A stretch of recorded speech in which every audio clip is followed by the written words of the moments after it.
Thank you very much, ladies and gentlemen. It's a very interesting and unusual and weird experience for me to be talking in my hometown, which is... Now, amongst the books that Constance mentioned when she was introducing me, Hitchhiker's Guide, Gently, and so on, was not my favorite book. And my favorite book is what I'm here to talk about tonight.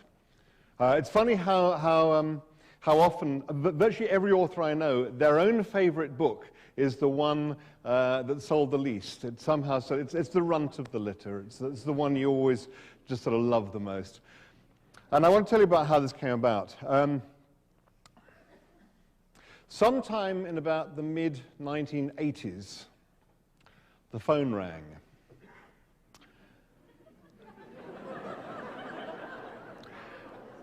And a voice said, "We want you to go to Madagascar.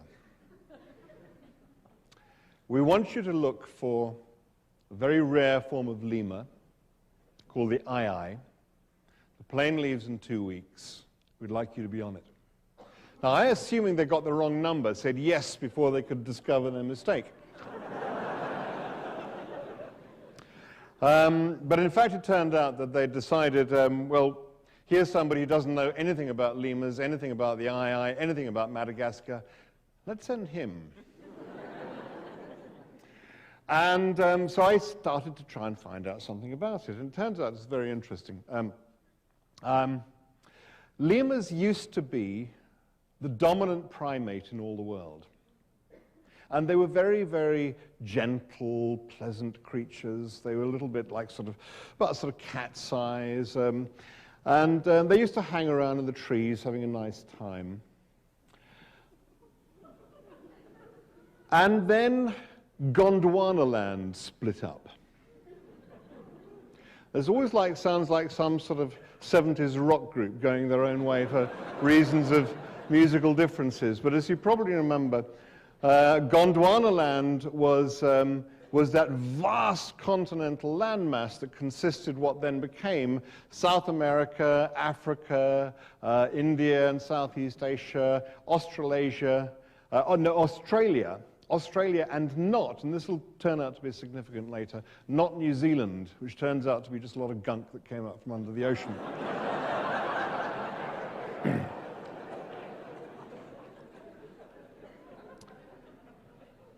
And as I say, lemurs were the dominant primate around the world. And when all these land masses split up, and Madagascar was one of them, Madagascar kind of sailed off into the middle of what then suddenly became the Indian Ocean, and took with it a representative sample of the livestock of the period, which included a lot of lemurs. And they basically sort of sat there for millions and millions of years in glorious isolation, while in the rest of the world, a new creature emerged, a new creature arrived that was much more intelligent than the lemurs, according to it, much more competitive, much more aggressive, and incredibly interested in all the things you could do with twigs. Twigs were absolutely wonderful. There's so much you can do with twigs. You can dig in the ground for things with twigs. You can burrow under the bark of trees for grubs. You can hit each other with twigs. If there had been copies of Twig User magazine around in those days, these creatures would have been lining up for it. And these creatures, which were, as you probably guessed, called the monkeys, because they were more competitive and more aggressive, and they lived in the same habitat as the lemurs, they successfully supplanted the lemurs everywhere in the world other than Madagascar, because Madagascar was right out in the middle of the Indian Ocean, and they couldn't get there. They couldn't get there until about 1,500 years ago, when, due to startling advances in twig technology,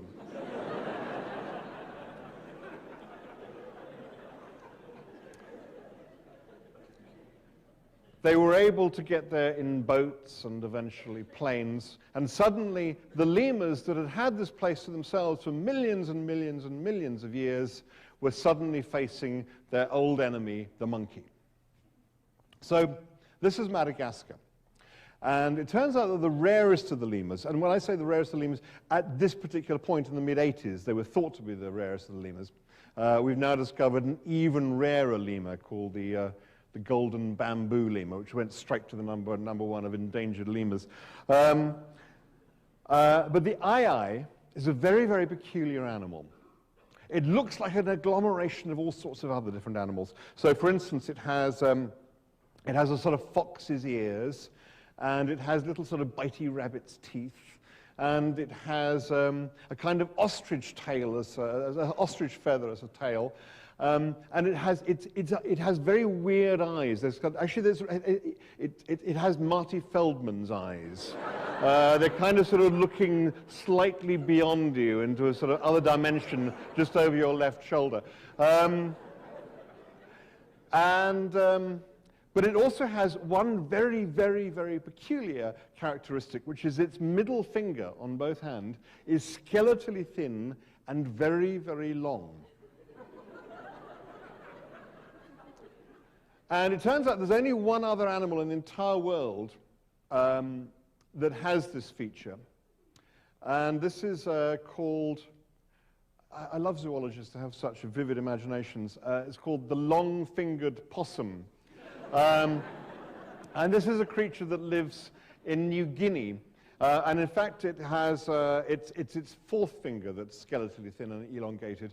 And this is the thing that tells us that there's no relationship between these animals. It's pure convergent evolution. Because the common factor between Madagascar and the ii and New Guinea and the long-fingered possum is that in both habitats there are no woodpeckers. And you see, the thing is, life is very, very opportunistic, and it'll take advantage of any food source it finds around the place. And if there are no woodpeckers looking for the bark, looking under the bark of trees for grubs, then in this case it'll be the mammals that grow this skeletally thin long finger to burrow under the bark of the tree and get at this source of food, which is the grubs under the bark. So the ii is this very, very, very strange creature.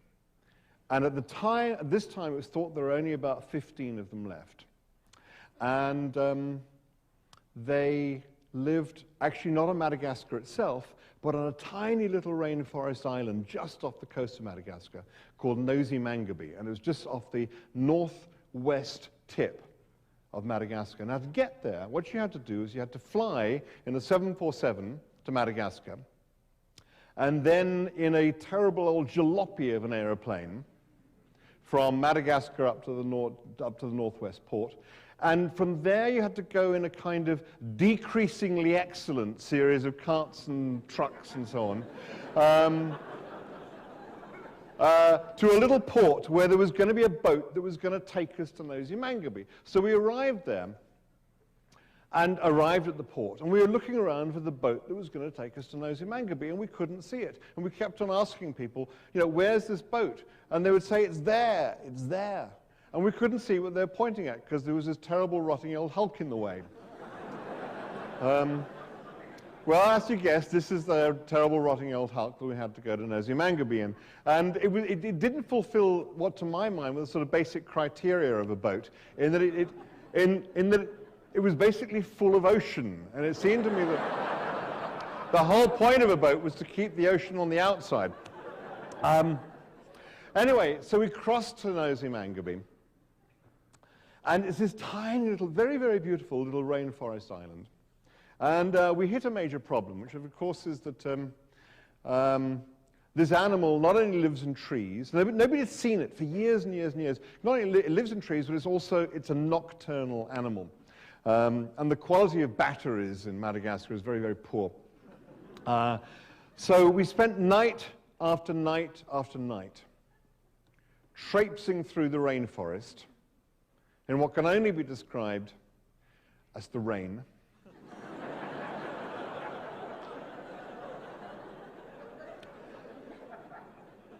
Getting rather ratty. And basically, we just spent night after night sort of huddled under tarpaulins and looking at it. Stop raining yet. And every now and then we'd sort of go out and try and find this damn animal. And we actually, there's this wonderful, we found this hut. It used to be the sort of game warden's, not game warden, it was a ranger's hut. And it was a tiny little hut. And it was actually full of wildlife. What happened, you see, is you'd open the door and you would hear all this noise.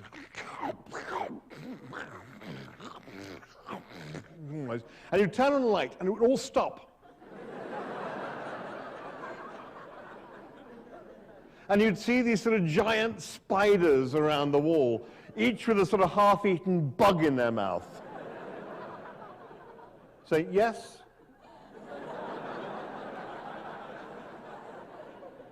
And you turn the light out and say, so this is our shelter. You know, we were having a great time. And eventually, but one night, we were all sort of, as I say, huddled under our tarpaulins, and I sort of got out and had a wander around, and suddenly I looked up, and on a branch about that high above my head, this creature came out. This creature came out along the branch, looked down at me, and I looked at it. And as it looked at me, it obviously didn't at all like the look of what it saw. It turned around and went away again. The whole encounter about 10 seconds. And that's what we'd come for. That I had actually seen, and we saw, and we all just managed to get a quick photograph of it when it appeared, but I'd suddenly realized we'd seen an aye-aye. Now, I was absolutely transfixed by that moment, for reasons that I couldn't entirely explain to myself immediately.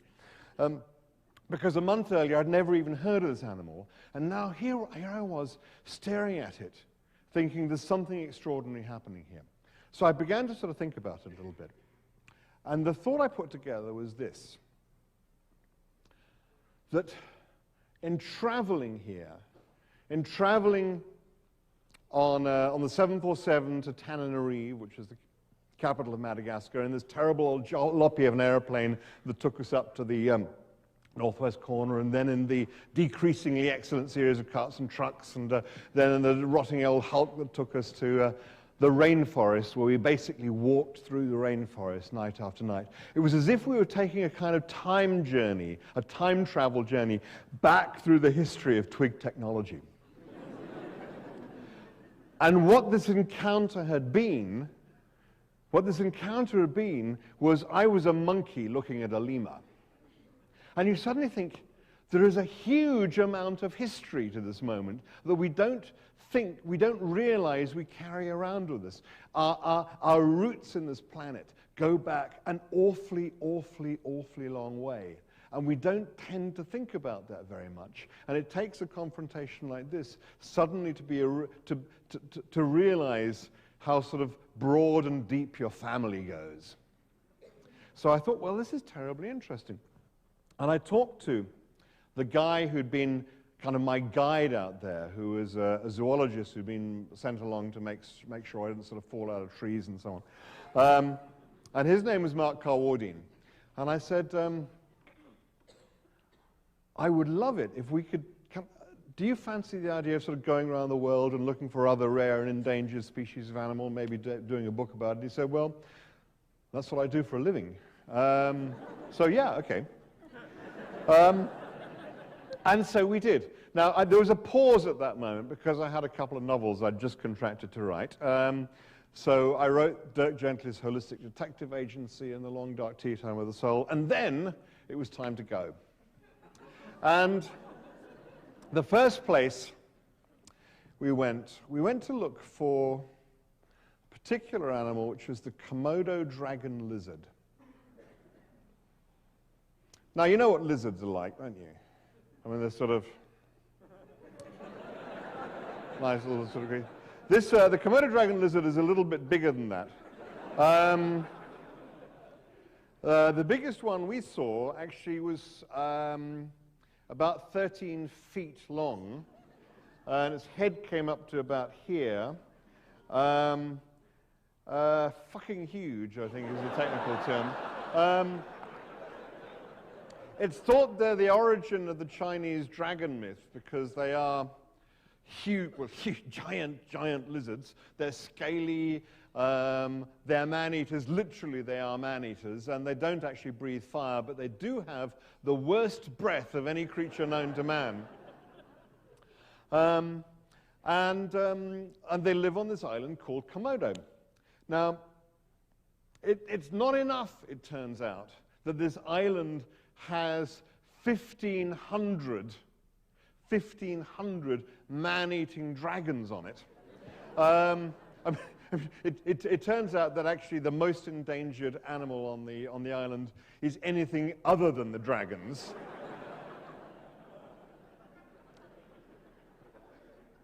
And in fact, when I say they're man-eaters, they don't actually eat you sort of straight out. They don't sort of lunge at you and just gobble you up. They sort of sneak around and they come and give you a bit of a bite. Because the saliva is so virulent that your wound will not heal, and after a while you will die. And it doesn't. And so one of the dragons will get to eat you. It doesn't matter if it's the same one that ate you. They just have a strategy of having as many dead and dying creatures lying around the island as they can manage, and that kind of keeps them going. But it turns out it's not enough that the island has 1,500 man-eating dragons on it. Just to make it a little bit more interesting, it also has more poisonous snakes on it per square meter of land than any equivalent area of land anywhere on Earth. So we approached Komodo, I have to say, slightly nervously and in a slightly roundabout way. In fact, we approached it in such a roundabout way that we went via Melbourne in Australia. And the reason we went via Melbourne was there's somebody who wanted to go and see there, a man called Dr. Struan Sutherland. I actually want to read you a little bit about him. He was a great expert in snake venom. And I should apologize before I read this, actually, for the fact that I don't do my Australian accent isn't very good, but then, what the hell, you're all Americans, you won't know the difference anyway.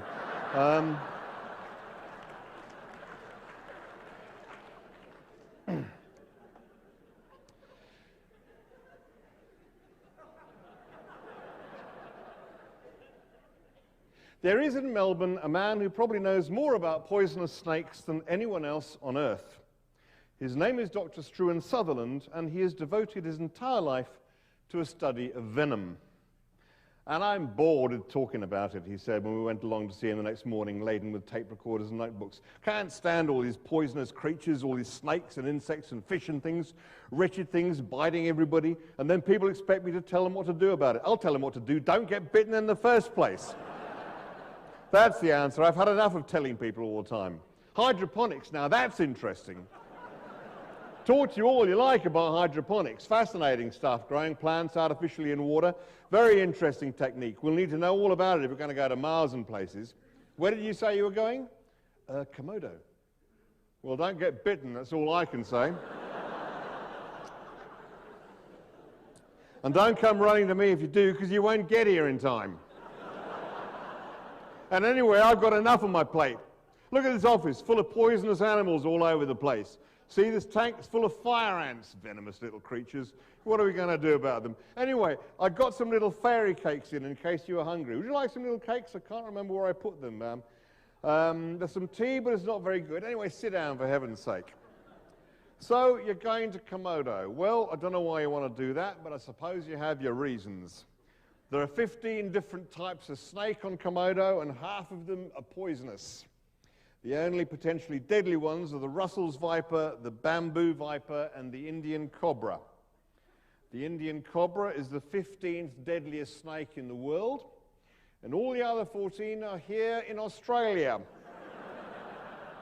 That's why it's hard for me to find time to get on my hydroponics, all these snakes all over the place. And spiders. The most poisonous spider is the Sydney funnel web. We get about 500 people a year bitten by spiders. A lot of them used to die, so we had to develop an antidote to stop people bothering me with it all the time. Took us years. Then we developed this snake bite detector kit. Not that you need a kit to tell you when you've been bitten by a snake, you usually know, but the kit is something that will detect what type you've been bitten by so you can treat it properly. Would you like to see a kit? I've got a couple here in the venom fridge. Here, let's have a look. Oh, look, the cakes are in here too. Quick. Have one while they're still fresh. Fairy cakes, a bite to myself. He handed round these snake venom detection kits and his home-baked fairy cakes and retreated back to his desk, where he beamed at us cheerfully from behind his curly beard and bow tie. We admired the kits, which were small, efficient boxes, neatly packed with tiny bottles, a pipette, a syringe, and a complicated set of instructions that I wouldn't want to have to read for the first time in a panic. And then we asked him how many of the snakes he'd been bitten by himself. None of them, he said. Another area of expertise that I've developed is that of getting other people to handle the dangerous animals. Won't do it myself, don't want to get bitten, do I? You know what it says on my book jackets? Hobbies, gardening with gloves, fishing with boots, traveling with care. That's the answer. What else? Well, in addition to the boots, wear thick, baggy trousers and preferably have half a dozen people tramping along in front of you making as much noise as possible. The snakes pick up the vibrations and get out of your way, unless it's a death adder, otherwise known as the deaf adder, which just lies there. People can walk right past it and over it and nothing happens. I've heard of 12 people in a line walking over a death adder and the 12th person accidentally trod on it and got bitten. Normally you're quite safe if you're 12th in line. You're not eating your cakes. Come on, get them down here. There's plenty more in the venom fridge. We asked tentatively if we could perhaps take a snake bite detector kit with us to Komodo. Of course you can, Take as many as you like. Won't do you a blind bit of good because they're only for Australian snakes.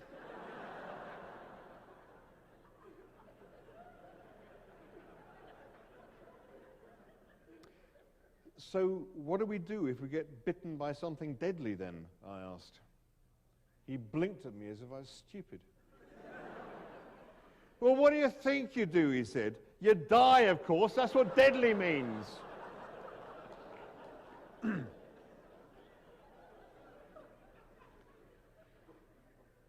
But what about cutting open the wound and sucking out the blood, or sucking out the poison, I asked. Well, rather you than me, he said.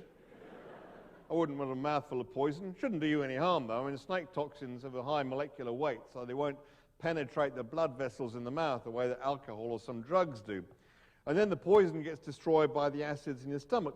But it's not necessarily going to do much good either. I mean, you're not likely to be able to get much of the poison out, but you're probably going to make the wound a lot worse trying. And in a place like Komodo, it means you quickly have a seriously infected wound to contend with, as well as a leg full of poison. Septicemia, gangrene, you name it, it'll kill you. Well, what about a tourniquet? I asked. Well, fine, if you don't mind having your leg cut off afterwards. You'd have to, because if you cut off the blood supply to it completely, it'll just die. And if you can find anyone in that part of Indonesia you'd trust to take your leg off, then you're a braver man than me. Now, I'll tell you, the only thing you can do is apply a pressure bandage direct to the wound and wrap the whole leg up tightly, but not too tightly. Slow the blood flow, but don't cut it off or you'll lose the leg. Hold your leg, or whatever bit you've been bitten in, lower than your heart and your head. Keep very, very still. Breathe slowly and get to a doctor immediately. If you're on Komodo, that means a couple of days, by which time you'll be well dead. Now, the only answer, and I mean this quite seriously, is don't get bitten. There's no reason why you should. Any of the snakes there will get out of your way well before you even see them. You don't really need to worry about the snakes if you're careful. Now, the things you really need to worry about are the marine creatures. The what? Scorpion fish, stonefish, sea snakes, much more poisonous than anything on land. Get stung by stonefish, the pain alone will kill you. People drown themselves just to stop the pain.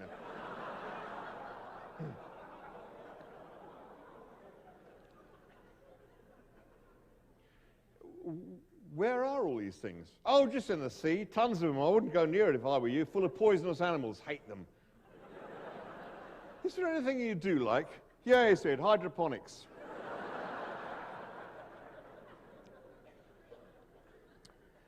No, I said, I mean, are there any poisonous creatures you particularly fond of? He looked out of the window for a moment. Ah, there was, he said, but she left me.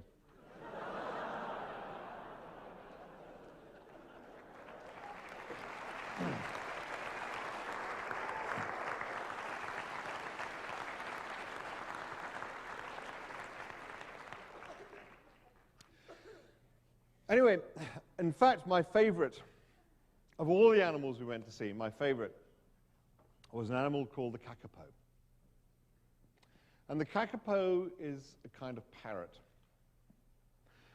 It lives in New Zealand. It's a flightless parrot. It's forgotten how to fly. Sadly, it has also forgotten that it's forgotten how to fly.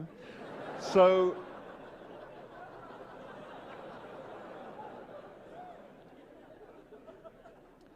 a seriously worried kakapo has been known to run up a tree and jump out of it.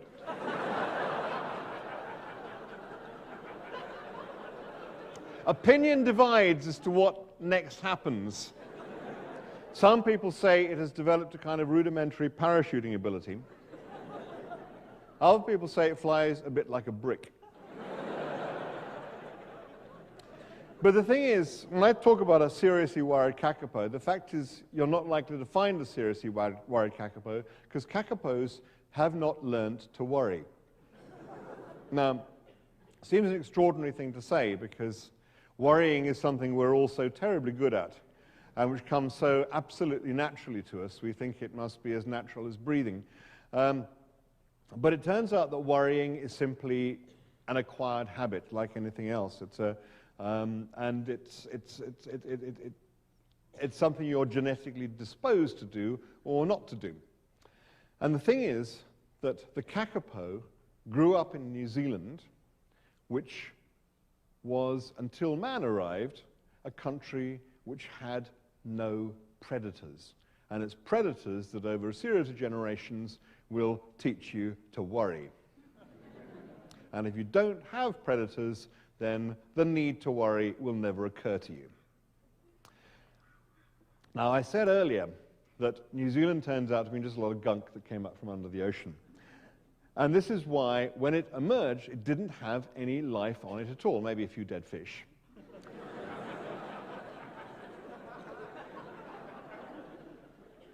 So the only animals that inhabited New Zealand were the animals that could fly there, i.e. birds. And there were also a couple of species of bat, which are mammals, but you get the point. So it was only birds that lived on New Zealand. And in an absence of predators, there was nothing for them to worry about. Now, it's very, very peculiar for us to try and understand this, because we have never, ever encountered an environment with no predators in it. Why not? Because we are predators, and because, therefore, if we are in that environment, it is a predated environment. And you know, for the Europeans who originally arrived in New Zealand, sorry,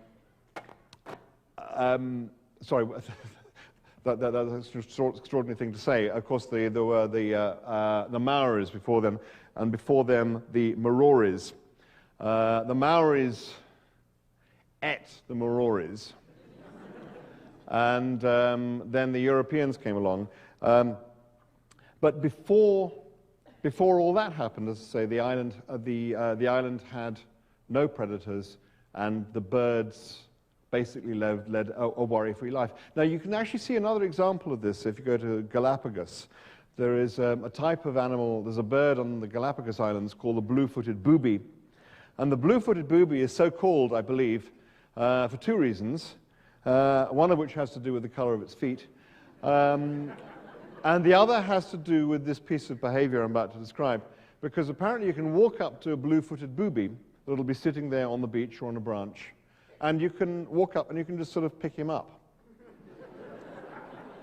And what the booby will be thinking is that once you finish with him, you'll put him back.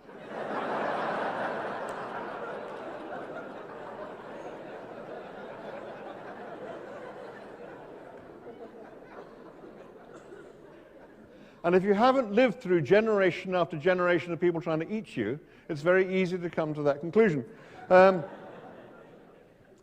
So the kakapo, as I say, had grown up in an environment without predators. And because they were all birds, and because nature has a way is, as I say, very opportunistic, and life will flow into any niche where it's possible to make a living, so, if I can be very naughty and anthropomorphize for a moment, it's as if some of the birds figured out, well, this flying stuff is very, very expensive. It takes a lot of energy. You have to eat a bit, fly a bit, eat a bit, fly a bit, because every time you eat something, you know, you're weighed down, it's heavier to fly. So eat a bit, fly a bit. I mean, there are other ways of life available. And so it's as if some of the birds said, well, actually what we could do is we could settle in for a rather larger meal and go for a waddle afterwards.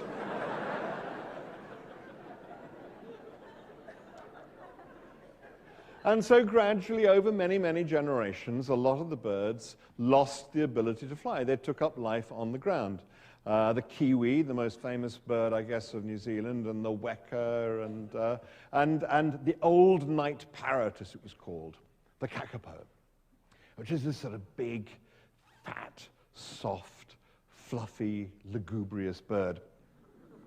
And because it has never learnt to worry, when man arrived and brought with him his deadly menagerie of dogs and cats and stoats and that most destructive of all animals other than man, which is Rattus rattus, the ship's rat. Suddenly these birds were waddling for their lives. Except, in fact, they didn't know to do that, because when they were confronted with an animal that was a predator, they didn't know what to do. They didn't know what the social form was. They just wait for the other animal to make the next move. And of course, it's usually a fairly swift and deadly one. So suddenly, from there being a population of, we don't know exactly how many, probably not as many as 1 million, but hundreds of thousands of these birds, their population plunged at an incredible rate down into the low 40s. Which is roughly where it is at the moment. And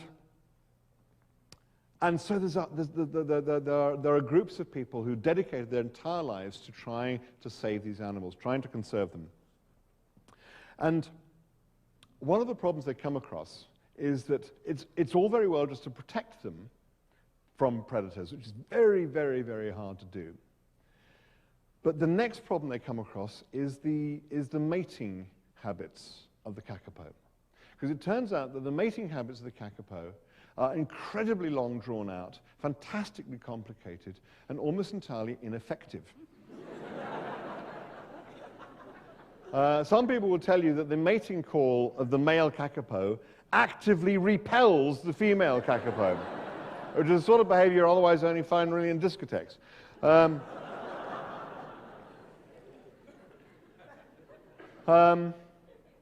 The people who've heard the mating call of the male kakapo will tell you you can hardly even hear it. It's like a sort of,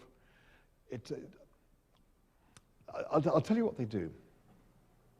This animal, for about 100 nights of the year, it goes through its mating ritual. And what it does is it finds some great rocky outcrop looking out over the great rolling valleys of New Zealand, because acoustics are very important to what's about to happen.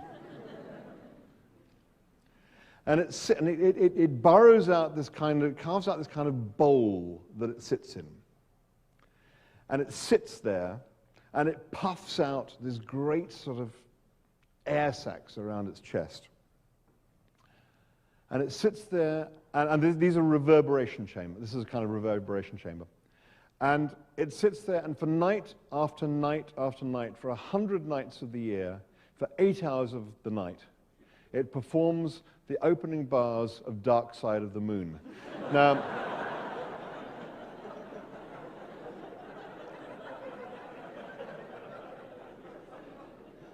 I see some grey hairs here, so you'll know the album I'm referring to,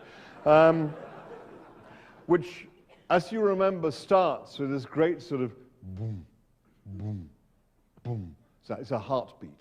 It's a heartbeat sound. And this is the noise that the kakapo makes. But it's so deep that you more kind of feel it like a wobble in the pit of your stomach. You can only just sort of tune your hearing into it. Now, I never managed to get to hear it. But those who do feel that it's a very eerie sound because you don't really hear it, you more kind of feel it. And it's bass sound. It's very, very deep bass sound, just below the level of our hearing. Now, it turns out that bass sound has two important characteristics to it. One of which is that these great long waves, these great long sound waves, travel great distances, and they fill these great valleys of the South Island in New Zealand. And that's good. That's good. But there is another characteristic of bass sound, which you may be familiar with if you've got those kind of, the kind of sort of stereo speakers you can get, where you have two tiny little ones that give you a treble sound, and you have to put them very carefully in the room because they're going to define the stereo image. And then you have what's known as a subwoofer, which is the bass box.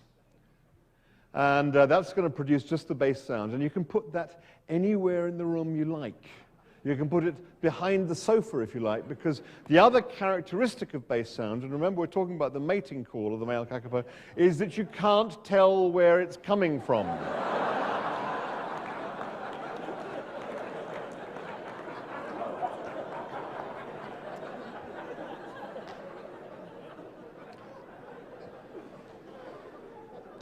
So just imagine, if you will,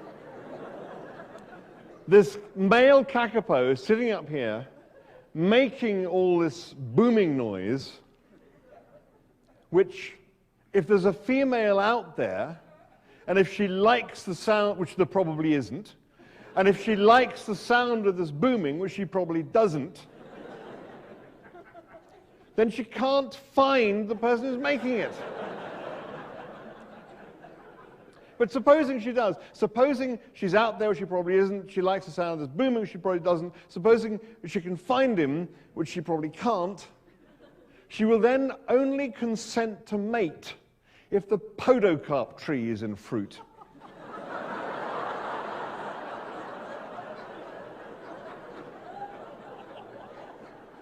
Now, we've all had relationships like that.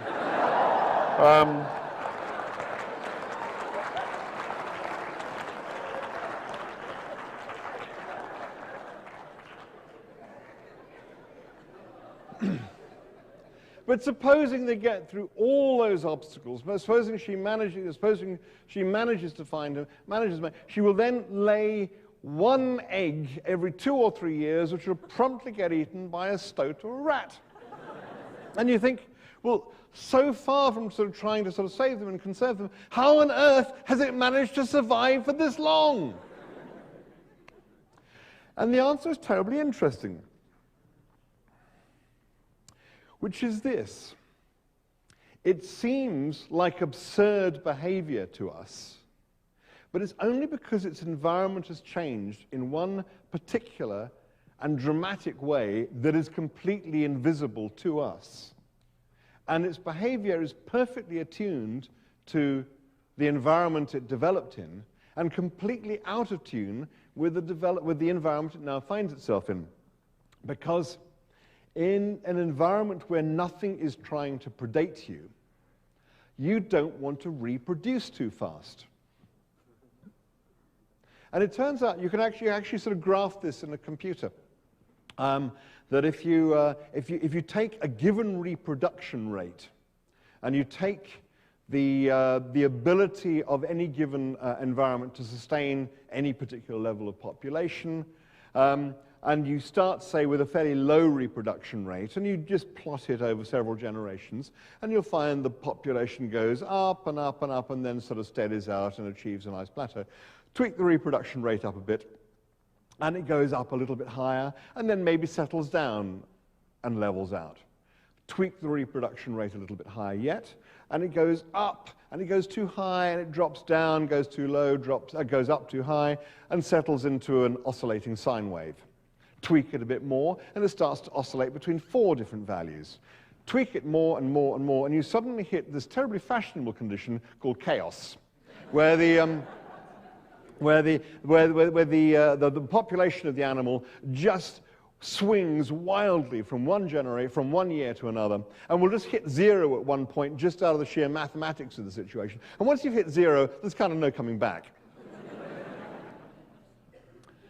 And so, because nature tends to be very parsimonious and is not going to expend energy and resources on something for which there is no return, so the reproduction rate of an animal in an environment with no predators will tune itself to an appropriate level of reproduction. Now, if there's nothing trying to eat you particularly, then that reproduction rate will be very low. And that is the rate at which the kakapo used to reproduce and continues to reproduce despite the fact that it's been predated, because it doesn't know any better, because nothing has managed to teach it anything different along the way. Because the change that occurred happened so suddenly that there was no kind of slope. There was no slope of gradual evolutionary pressure, which is the thing that tends to bring about change. If you have a sudden dramatic change, then there's no direction to go, and you just have disaster. So, again, if I can anthropomorphize for a moment, what seems to have happened is that the animal suddenly reaching a crisis in its population thinks, well, I better just do what I do fantastically well, do what is my main thing, which is I reproduce really, really slowly. And its population goes down, well, I better really do what I do and reproduce really, really, really, really slowly. And it seems absurd to us because we can see a larger picture than they can. But if that is the type of behavior that you've evolved successfully to produce, then to do anything else would be against kakapo nature, would be an in-kakapo thing to do. And it has nothing to teach it any other than to just do what it's always done, to follow its successful strategy. And because times have changed around it, it's no longer a successful strategy, and the animal is in terrible trouble. There's another animal we went to find, which is in even worse trouble now. And this is the baiji, the Yangtze River dolphin, which is an almost blind river dolphin. The reason it's almost blind is that there's nothing to see in the Yangtze River. Thousands and thousands of years of agriculture along the banks of the Yangtze River have washed so much mud and silt and so into it that the river has become completely turbid, which is a word I didn't even know the meaning of until I saw the Yangtze River, and basically you can't see anything in it. And so these animals, dolphins, as I say, gradually they abandoned the use of sight. Now, as we all know, marine mammals also have this other faculty available to them, which they can develop, which is that of sound. And so what the Yangtze River dolphins did was over thousands of years, as their eyesight deteriorated, so their sonar abilities became more and more and more sophisticated and more powerful and more complex. And it's very interesting. You can actually watch, if you feel like it, the development of a baiji fetus. And you'll see that as you may or may not know, there is a certain amount of truth in the idea that the development of the fetus recapitulates stages in the evolutionary development of an animal. And you see right at the beginning of the development of the fetus, its eyes are in the normal dolphin position, which are kind of relatively far down on the side of the head. And gradually, as the generations have gone by, its eyes have kind of migrated up the side of the head, and you see this happening as the fetus develops. Because gradually, over the generations, there's only light coming directly from up above, and there's no ambient light. And then, as that too dies out, so the eyes gradually atrophy. And instead, the sonar abilities take over, and these animals developed incredibly sensitive and incredibly precise abilities to navigate themselves around in the water just using sonar. And all is well and good until the 20th century, when man invents the diesel engine. And suddenly all hell breaks loose beneath the surface of the Yangtze, because it's suddenly full of noise. And so suddenly these animals find themselves trapped by something that nobody had any means of foreseeing, that the thing they now rely on has been completely overwhelmed by the noise pollution that we put in the oceans. And so suddenly these animals that used to be so sophisticated in their ability to find their way around are sort of bumping into things, bumping into boats, bumping into ships' propellers, finding themselves ensnared in fishermen's nets and so on, because we've basically screwed up the next of their faculties. And it's a very curious feeling. I remember sort of sitting on a boat on the Yangtze River and looking, well, trying to look into it. You couldn't look into it because it's turbid, and you remember what turbid means. And realizing that all this noise down there as well means that even it's very curious to think that there may have been a dolphin somewhere near me. I didn't know. I mean, by this stage, this is 10 years ago, there were only 200 left in a stretch of water about 200 miles long. So you had no idea if there's one anywhere near you. But it's curious because you think if you and another person, another creature, are kind of in the same world, then you must be feeling roughly similar. But one of the things you begin to realize when you look at different animals is that because of their evolutionary history and because of the forms they have developed into and the ways they have developed of perceiving the world, they may be inhabiting the same world, but actually a completely different universe. Because you create your own universe from what you do with the sensory data coming in. So, you realize that you're here and there's a dolphin there, and you're comfortable, and the dolphin may be actually in a species of hell, but has no means of communicating that with you because we've kind of taken charge, and there's no way of kind of communicating with the management that there's a problem. So I suddenly became very interested in what it must actually sound like in the Yangtze River. Now, we'd gone to record some BBC radio programs while we were there. So as well as Mark Carwardian, the zoologist, we also had a sound recorder from the BBC. So I said to him, could we actually drop a microphone into the Yangtze so we can see what it actually sounds like in the river? And he said, well, I wish you'd said that before we left London. I said, why? And he said, well, because I could have just checked out a waterproof microphone. But you didn't mention anything about recording underwater. I said, no, I didn't.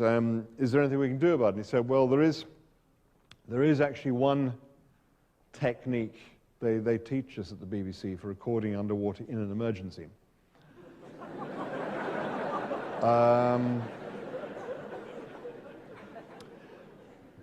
Do either of you have condoms with you? And we didn't. It wasn't that kind of trip. But we decided we'd better go and buy some. And so we went into the streets of Shanghai trying to buy some condoms. And I just want to read you a little passage about this.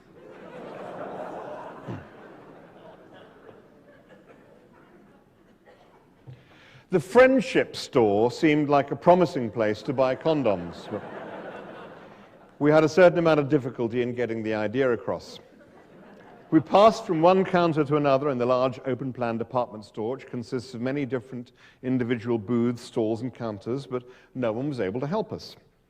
We first started at the stalls which looked as if they sold medical supplies, but had no luck.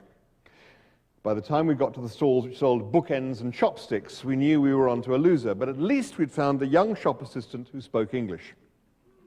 We tried to explain to her what it was we wanted, but seemed to reach the limit of her vocabulary pretty quickly.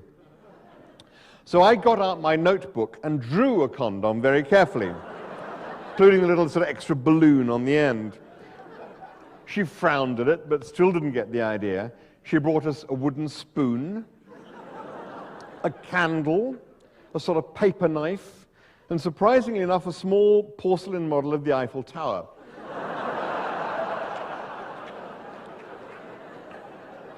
And then at last lapsed into a posture of defeat. Some other girls in the stall gathered round to help, but they were also defeated by our picture. At last I plucked up the bravado to perform a delicate little mime.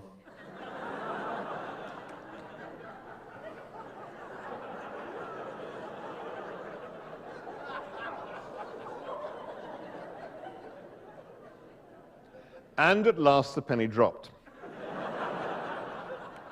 "Ah!" the first girl said, suddenly wreathed in smiles. "Ah, yes." They all beamed delightedly at us as they got the idea. "You do understand?" I asked. "Yes, yes, I understand." "Do you have any?" "No," she said, "not have." "Oh, but, yes." "I say you where you go, okay?" "Oh, thank you very much, yes." "You go 616 Nanjing Road, okay? They have there. You ask rubber over, okay?" "Rubber over?" "Rubber over. You ask. They have. Okay, have a nice day."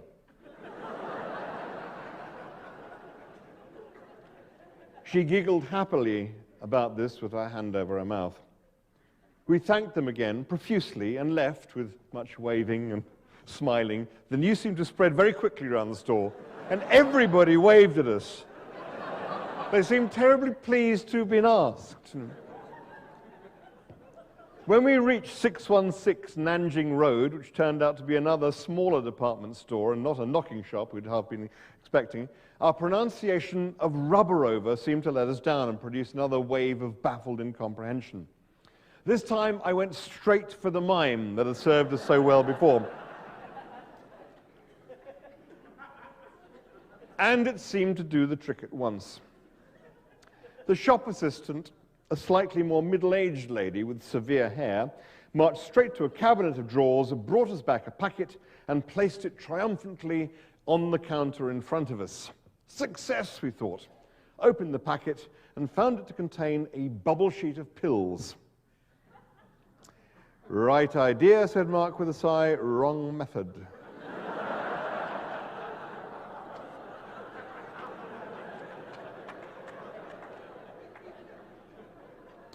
We were quickly floundering again as we tried to explain to the now slightly affronted lady that it wasn't precisely what we were after.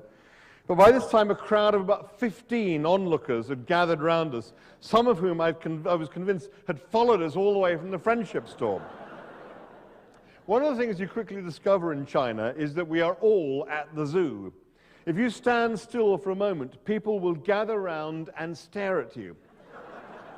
The unnerving thing is they don't stare intently or inquisitively. They just stand there, often right in front of you, and watch you as blankly as if you were a dog food commercial.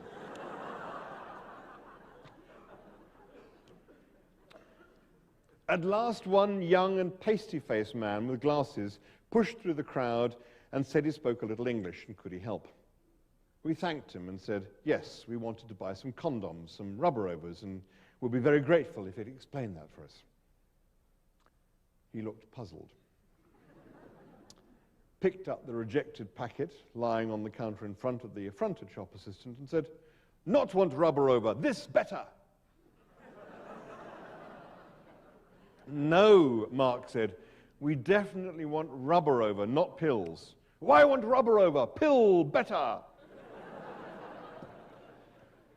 You tell him, said Mark.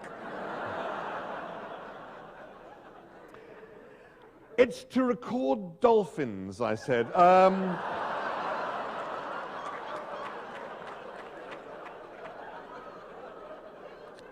Or not the actual dolphins, in fact. What we want to record is the noise in the Yangtze, that it's to go over the microphone, you see, and, oh, just tell him you want to f*** someone, said the sound recorders, and you can't wait.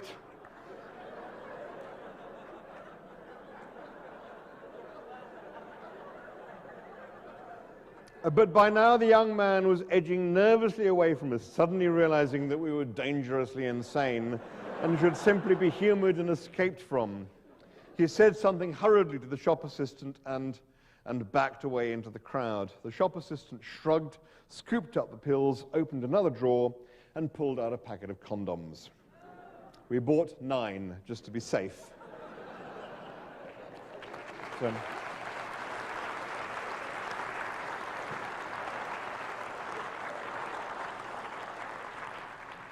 So a couple of days later, we were standing on the banks of the Yangtze on a very desperate, drizzly, grey day, and we put the microphone in this little sort of pink thing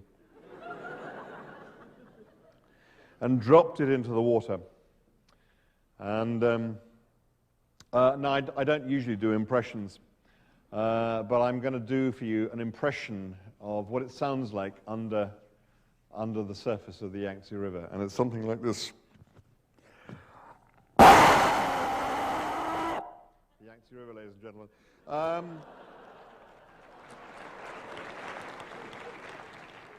And you suddenly realize what an appalling thing we had inflicted on these poor animals that lived in a world of super sensitive sound and hearing.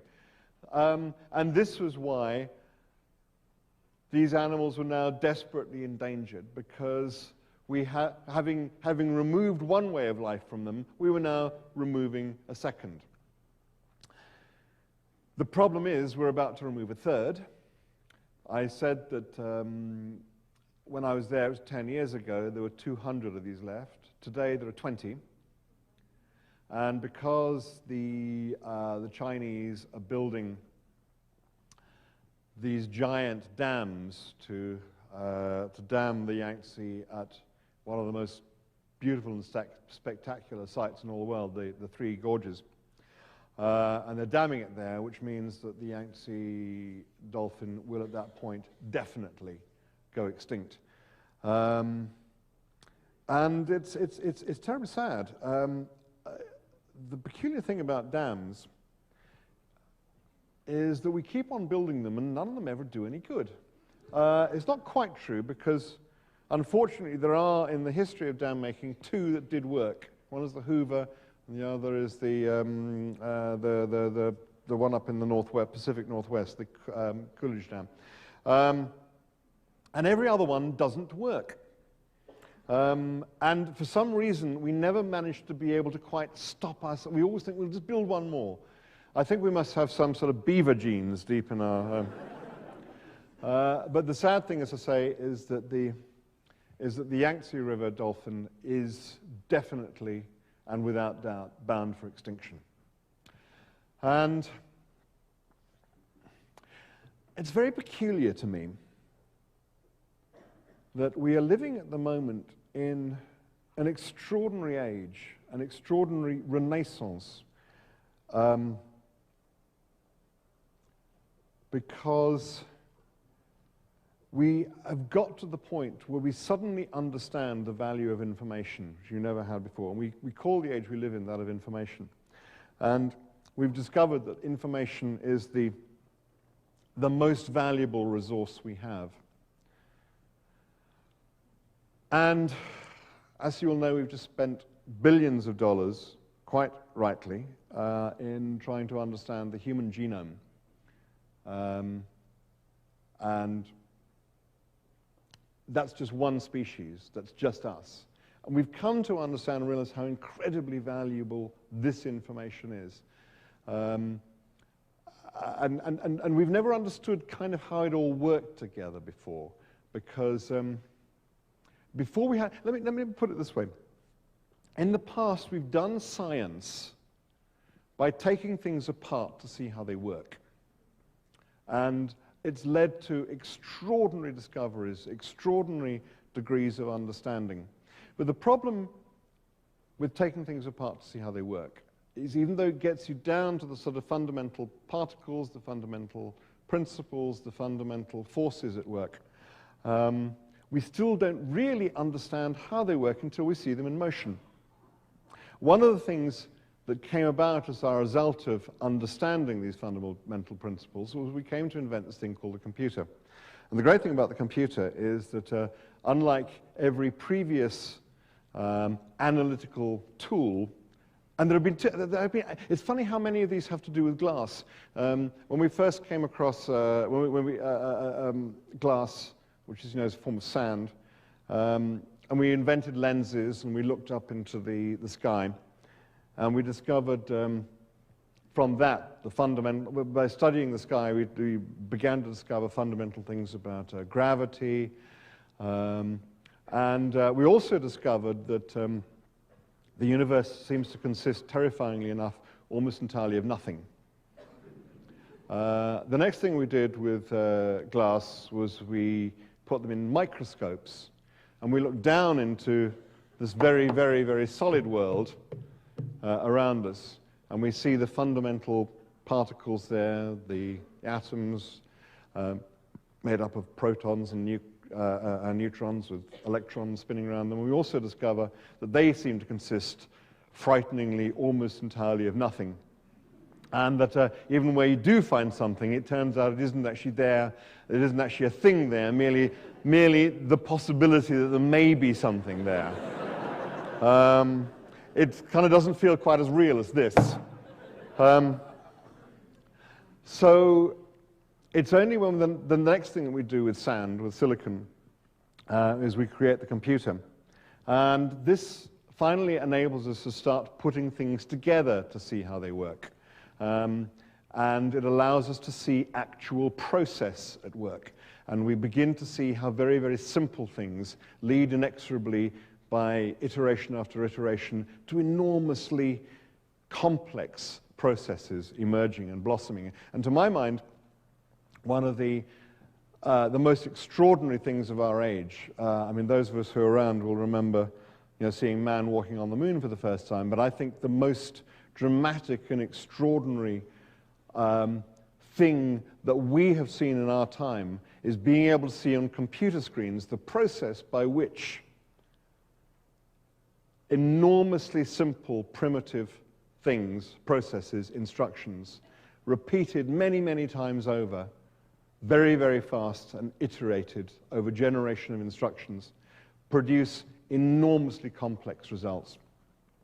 So that we can suddenly start to create, just out of fundamentally simple, primitive instructions, we can create the way in which a wind behaves in a wind tunnel, the turbulence of wind. We can see how light might dance in an imaginary dinosaur's eye.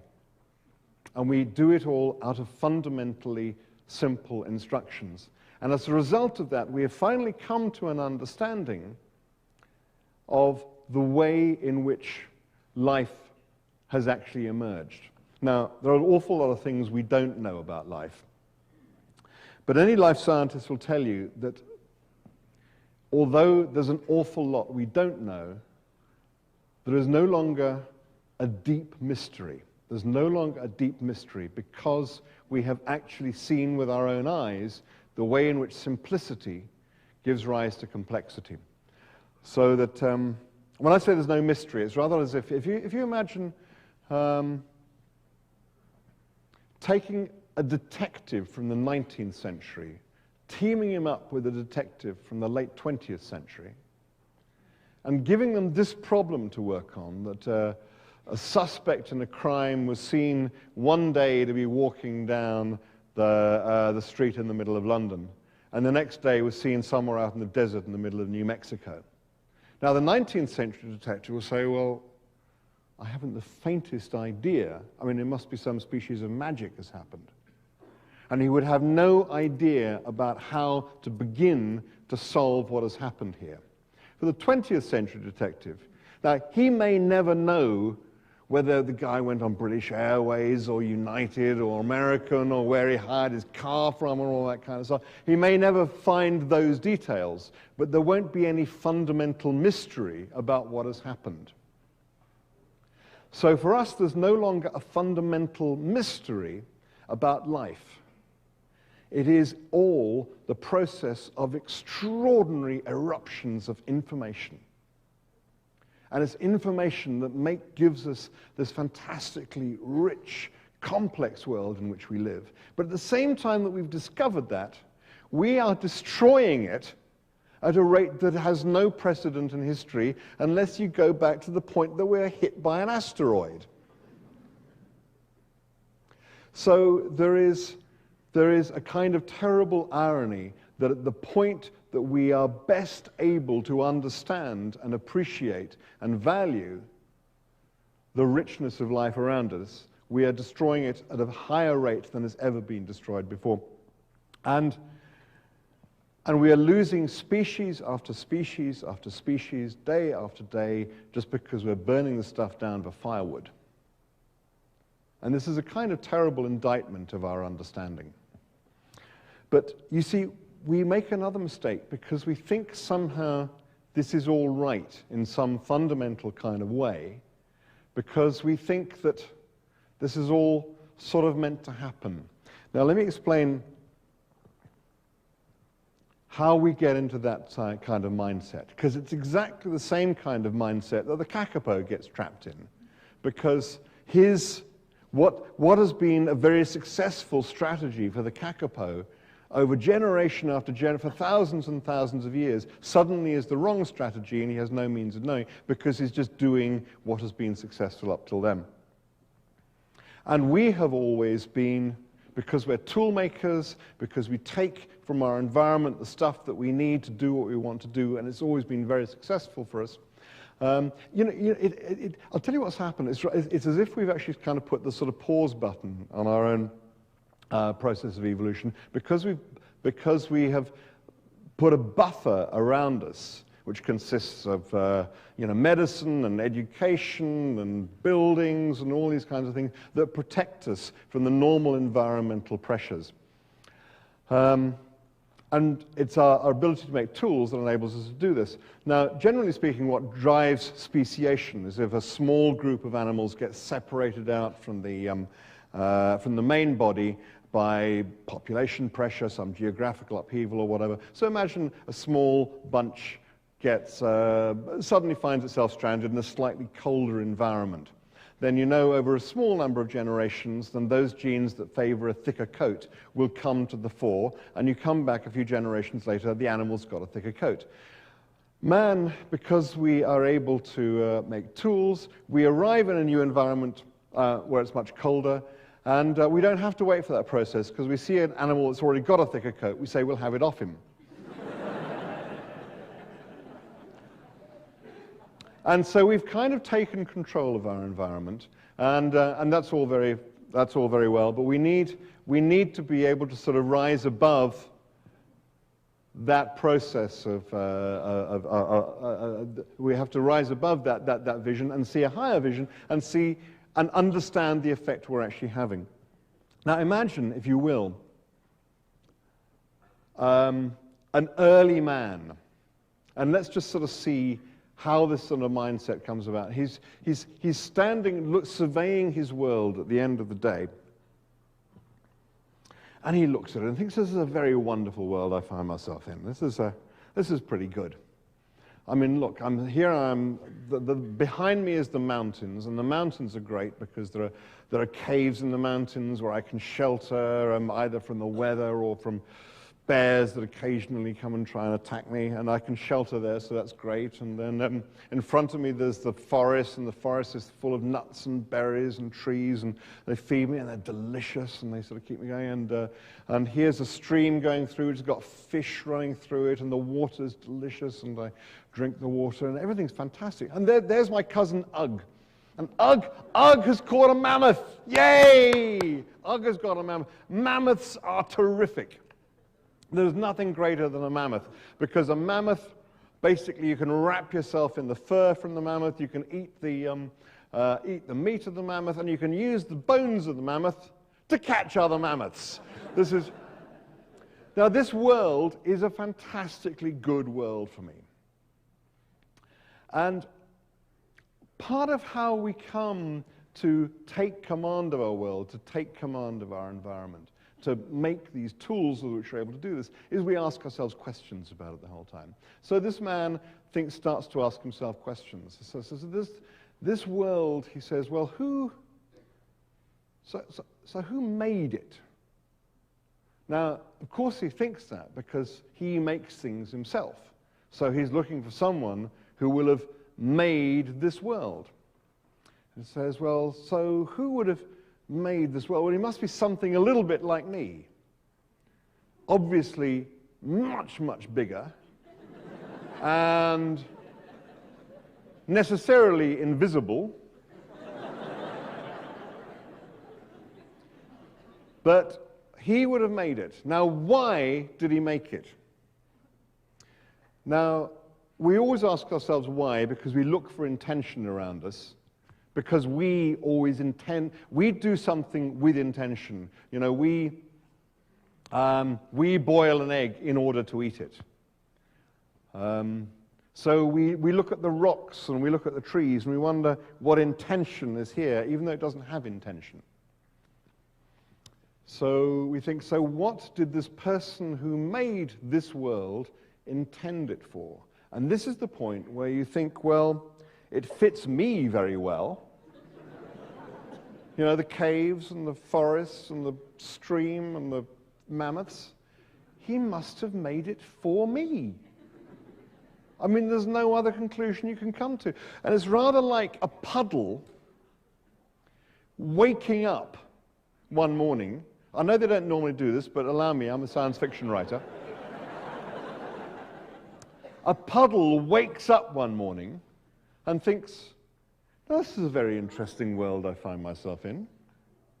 It fits me very neatly.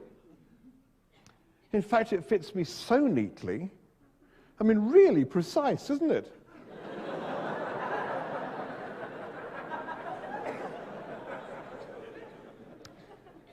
It must have been made to have me in it. And the sun rises, and he's continuing to narrate the story about this hole being made to have him in it. And the sun rises, and gradually the puddle is shrinking and shrinking and shrinking. And by the time the puddle ceases to exist, it's still thinking, it's still trapped in this idea that the hole was there for it. And if we think the world is here for us, we will continue to destroy it in the way that we've been destroying it, because we think we can do no harm. There's an awful lot of speculation, one way or another at the moment, about whether there's life on other planets or not. Carl Sagan, as you know, was very keen on the idea that there must be. The sheer numbers dictate, because there are billions and billions and billions, as he famously did not say, in fact, of worlds out there. So the chance must be that there are there's other life out there, there's other intelligent life out there. There are other voices at the moment you'll hear saying, well, actually, if you look at this set of circumstances here on Earth, they are so extraordinarily specific that the chances of there being something like this out there are actually pretty remote. Now, in a way, it doesn't matter. Because think of this. I mean, Carl Sagan, I think, himself said this. There are two possibilities. Either there is life out there on other planets, or there is no life out there on other planets. They are both utterly extraordinary ideas.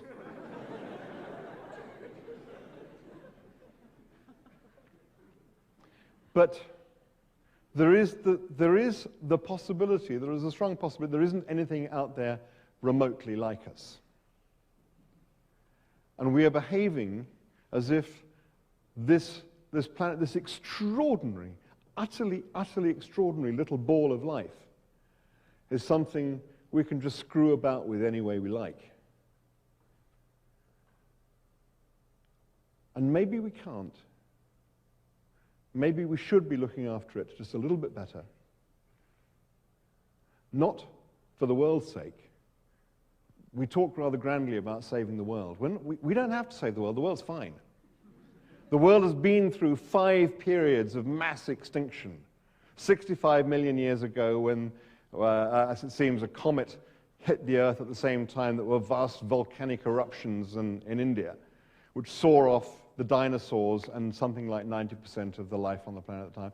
Go back another, I think it's 150 million years earlier than that, to the Permian-Triassic boundary. Another giant extinction. The world has been through it many, many times before.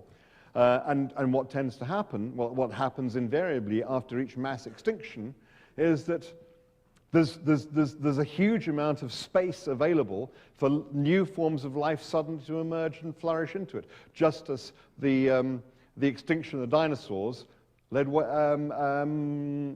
way for us. Without that extinction, we would not be here. So the world is fine. We don't have to save the world. The world is big enough to look after itself. What we have to be concerned about is whether or not the world we live in will be capable of sustaining us in it. That's what we need to think about. Thank you very much, ladies and gentlemen.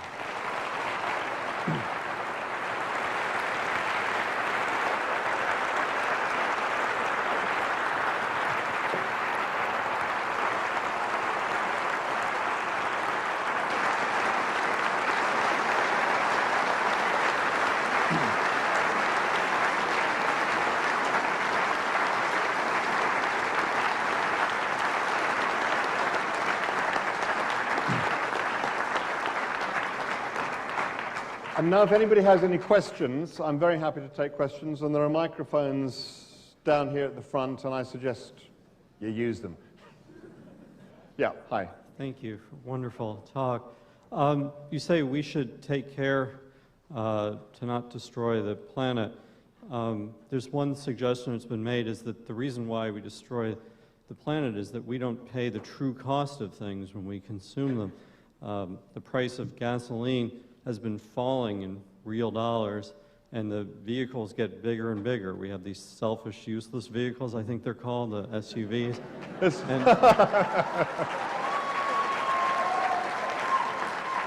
You know, I have to say, as a Brit, you know, we sit there thinking, the Americans are complaining again because their gas prices have reached now nearly a quarter of what we pay. So I just wonder whether you think that's a good solution, is that if we would pay the true cost of things, if we would pay the $10 a gallon or whatever it really costs in terms of the impact on the environment, that might make a difference. It may be.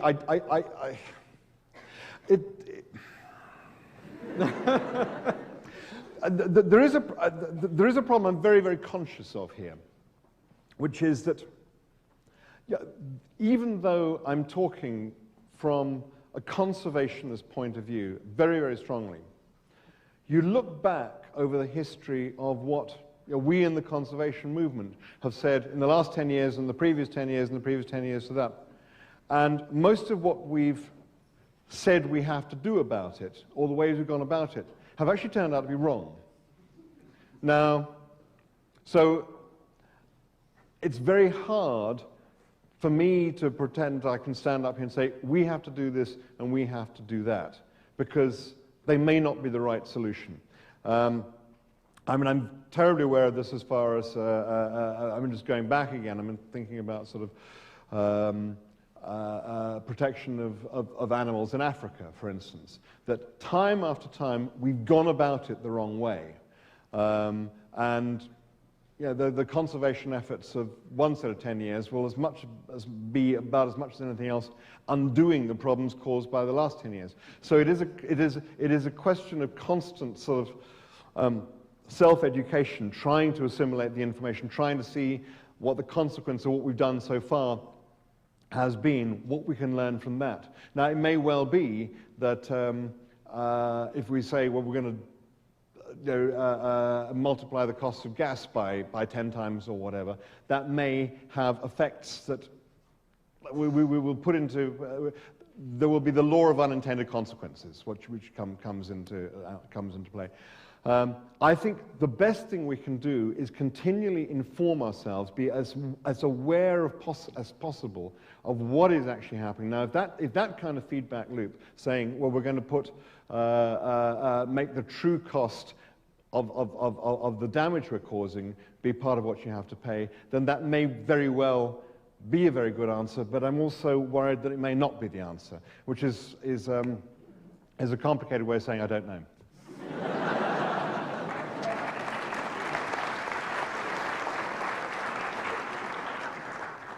Two questions. First, do you know where your towel is? No. Okay. That was always my problem. I mean, it's very funny, that thing about the towel, because I'll tell you where it came from. I was on holiday with a bunch of people, and we were in a villa in Corfu. And every day we'd set out for the beach. And just as we were setting out for the beach, there'd be a problem. And the problem would be that Douglas could not find his towel. Where was my towel? Was it under the bed? Was it on the end of the bed? Was it in the bed? Was it in the bathroom? Was it hanging on the line outside? Was it in the washing room? I had no idea, day after day, where my towel was. And after a while, I just began to think this must be symptomatic of somebody who is so sort of deeply chaotic that I then sort of, I think, I don't know whether I even came up with it first, but somebody on the holiday came up with the idea that, somebody who was rather more together than I would be somebody who would really know where their towel was. So then, when I was writing that bit of Hitchhiker, I sort of you very often put things in because you know what they mean, and it's really kind of a flag to yourself that in the next draft through, you're going to put something in that means to everybody else what this thing means to you. And then it kind of stays there, and it turns out that it does mean something to everybody else as well. Does that answer your question? Okay. And also, do we behave like people descended from stick-using monkeys or people descended from telephone cleaners? I think we have both lots there in our genes, I'm afraid. Yep. I'm absolutely going to kill myself if I get out of here without asking this. This question occurred to me when my friend bodily forced me to pick up the first book in the Hitchhiker's Guide, and I read the very first sentences on the very first paragraph. What on God's green earth does this man have against digital watches?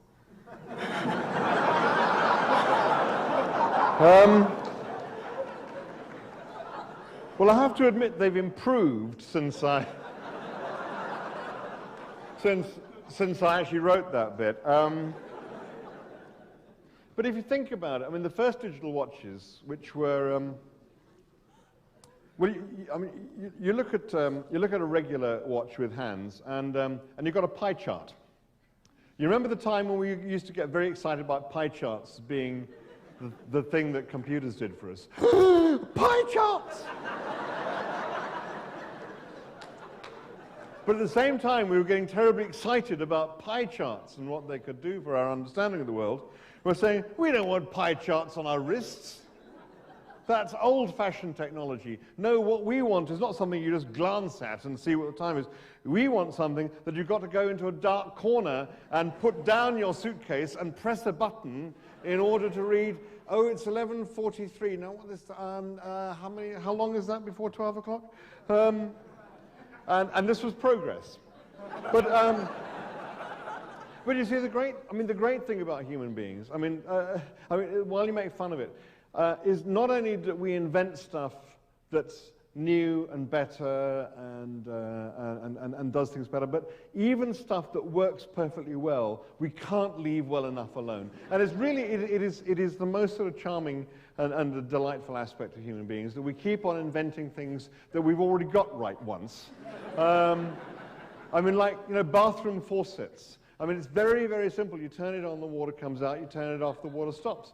And we've kind of got the hang of that. That works. But it's amazing, you go into a sort of a hotel lobby or an airport, and you approach the basin with a certain amount of sort of anxiety. Okay, what's...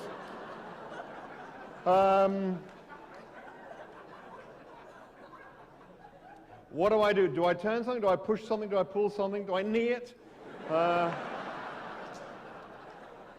Do I just have to sort of be near it?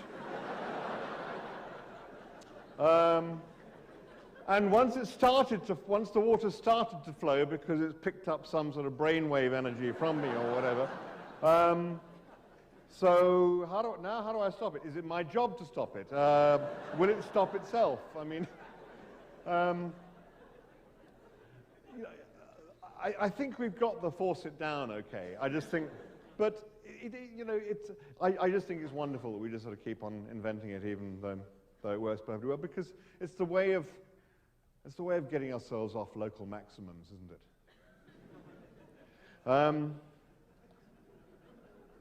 I think that's all I have to say there. Thanks.